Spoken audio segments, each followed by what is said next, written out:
What I consider to be the highlight of what I've done is Mojitz of Favorites Volume 1 and Mojitz of Favorites Volume 2. It was very, very interesting. We did a recording first called Lekovit Shabbos, which was with him and Bensi and Schenker. And he did the arrangement. It didn't sound Hasidic. Yeah. The chorus didn't sound Hasidic. They sounded like a group of Russian singers. So I said to him, in the future recordings that we did, let me do the choral arrangements, I'm doing close harmony, and you do the orchestral arrangement. He said, fine, and that's what we did. So for the Mojitz of Favorites 1 and 2, I laid out the choral parts, and he did the orchestral thing, and it's fine.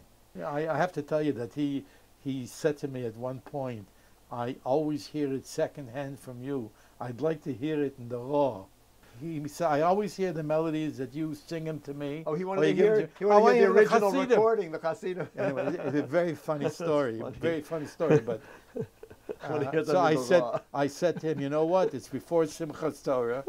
I said, you know what? I gave him 2 addresses. I gave him an address on Bedford Avenue, Satmar, and I gave him an address on Eastern Parkway, Chabad, 770 Parkway.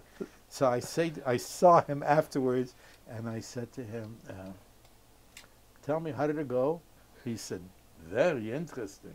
He went to Satmar, and he was dressed in a light gray suit with a white yarmulke. He knew he had to wear a yarmulke. He was a secular Jew. And he came in, and nobody paid too much attention to him because he was the one guy with a light suit. But about 10 minutes after, he heard a good nigun, so he whipped out his manuscript paper, and he began to write the melody.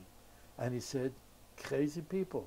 2 guys walked over, picked him up by the elbows, and put him out in the middle of he didn't know he couldn't do this on Shabbos. middle of Bedford Avenue. So he doesn't know what happened. Okay, a cab is driving by, and he flags a cab, and he says, take me to Eastern Parkway. He goes into Eastern Parkway, and it's late already at night, and he stands there at the entrance in his white yarmulke and his light gray suit. Nobody pays too much attention to him. And when he hears a good nigun, he takes out the paper again and begins to write. This time, nobody bothers him until he finishes. It's Chabad. As soon as he finishes and he puts it, somebody goes over and says, Shalom Aleichem. He said, such wonderful people. They were up there teaching him Tanya. 2 nights later, he was donating to Lubavitch, It's a matter of, one group put him out, and one group said, we're going to... It's outreach. Outreach. Outreach versus throw out. So this is how he heard it in the raw.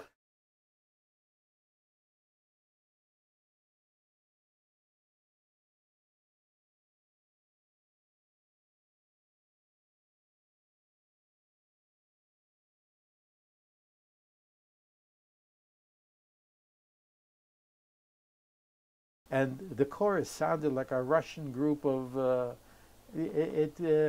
how can I describe it?